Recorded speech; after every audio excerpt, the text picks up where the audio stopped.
BPL এর পর এবার আইপিএল এ মাঠ মাতাবেন ঢাকা এক্সপ্রেস খ্যাত তাসকিন আহমেদ। বৃহস্পতিবার রাজশাহীর হয়ে নজর কাড়া বোলিং এর দিনেই এই সুখবর পেয়েছেন তাসকিন। গুঞ্জন উঠেছে ইতিমধ্যেই তাসকিনের সাথে যোগাযোগ করছে আইপিএল এর বেশ নামী একটা দল, যারা কিনা আগেও আগ্রহ দেখিয়েছে বাংলাদেশি পেসারদের প্রতি। তবে কোন দলের হয়ে তাসকিনের আইপিএল খেলার স্বপ্ন পূরণ হতে যাচ্ছে সেটাই শুনবো প্রতিবেদনের বাকি অংশে। বিপিএল এর নজরকাড়া বোলিং এর সুবাদে আইপিএল এ দল পেতে যাচ্ছেন তাসকিন আহমেদ। নিলামের টেবিলে তাসকিনকে কেউ দলে না ভেড়ালেও এবার আলাদা করে যোগাযোগ করা হয়েছে তাসকিনের সাথে। রাজশাহীর হয়ে 7 উইকেট নেওয়ার রেকর্ডের দিনেই এই সুখবর পেয়েছেন বাংলার এই স্পিড স্টার। 2024টা স্বপ্নের মতো কেটেছিল তাসকিন আহমেদের, আর 2025-এর শুরুটা করলেন একেবারে রেকর্ডের পাতা তছনছ করে। দুর্বার রাজশাহীর হয়ে এক ইনিংসে নিলেন 7 উইকেট। 4 ওভার বল করে মাত্র 18 রান খরচায় ঢাকা ক্যাপিটালসের 7টি উইকেট নিয়েছেন একাই।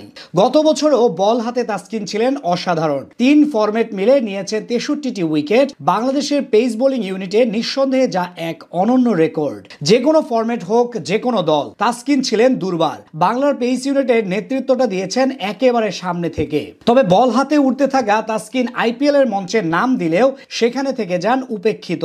কোনো দলই তাকে দলে ফেরানোর জন্য আগ্রহ প্রকাশ করেনি। তবে নিলামের মঞ্চে তাদের এই ভুল শুধরানোর কাজটা এবার করতে যাচ্ছে লখনৌ সুপার জায়ান্টস। গুঞ্জন উঠেছে বাংলার এই পেসারকে দলে ফেরানোর জন্য তারা ইতিমধ্যে যোগাযোগ শুরু করে দিয়েছে। লখনৌ সুপার জায়ান্টসের জন্য অবশ্য এমন ঘটনা নতুন না।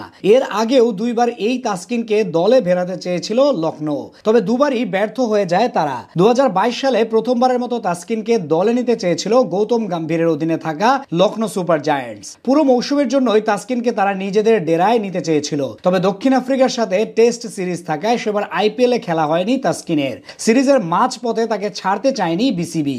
গত বছরও আবার সেই একই চিত্র। এবারও আইপিএল এ নিজেদের দলে তাসকিনকে নিতে চেয়েছিল লখনৌ সুপার জায়ান্টস। তবে এ যাত্রাতেও আইপিএল খেলা হয়নি তাসকিনের। ঘরের মাঠে সেই সময় শ্রীলঙ্কা ও জিম্বাবুয়ের বিপক্ষে সিরিজের দোহাই দিয়ে বিসিবি আটকে দেয় তাসকিনকে। অথচ টি-20 বিশ্বকাপের আগে হওয়া সেই আইপিএল খেললে হয়তো বিশ্বকাপে সেই অভিজ্ঞতাটা কাজে লাগাতে পারত তাসকিন, কিন্তু বিসিবি সেই ব্যাপারে কোনো তোয়াক্কা করেনি। ফলাফল আবারও আইপিএল মিস তাসকিনের। তবে এবার 2025 আইপিএল এর জন্য আবারও সুযোগ পেতে যাচ্ছেন তাসকিন। আবারও তাকে দলে ফেরানোর ইচ্ছা পোষণ করেছে সেই লখনৌ সুপার জায়ান্ট, যারা 2বার তাসকিনকে চেয়েও দলে ফেরাতে পারেনি। এবারও অবশ্য আইপিএল এর সময় খেলা থাকবে বাংলাদেশের। ঘরের মাঠে পুচকে জিম্বাবুয়েকে আতিথেয়তা দিবে বাংলাদেশ। খেলবে 3টি ওডিআই ও 3টি টি-20 ম্যাচের সিরিজ। সেক্ষেত্রে তাসকিন আদৌ এনওসি পাবে কিনা সেটা নিয়েও রয়েছে প্রশ্ন। তবে নতুন বোর্ড সভাপতি ফারুক আহমেদ অবশ্য বলেছিলেন, বাইরের ফ্র্যাঞ্চাইজি টুর্নামেন্টগুলোতে অংশ নিলে অভিজ্ঞতা আরো বাড়বে। এখন দেখার বিষয় তাসকিন আইপিএল এ দল পাওয়া শেষ পর্যন্ত নিশ্চিত হয় কিনা, আর সেটা হলেও বিসিবির তরফ থেকে খেলার অনুমতি মিলবে কিনা সেটাও এক চিন্তার বিষয়।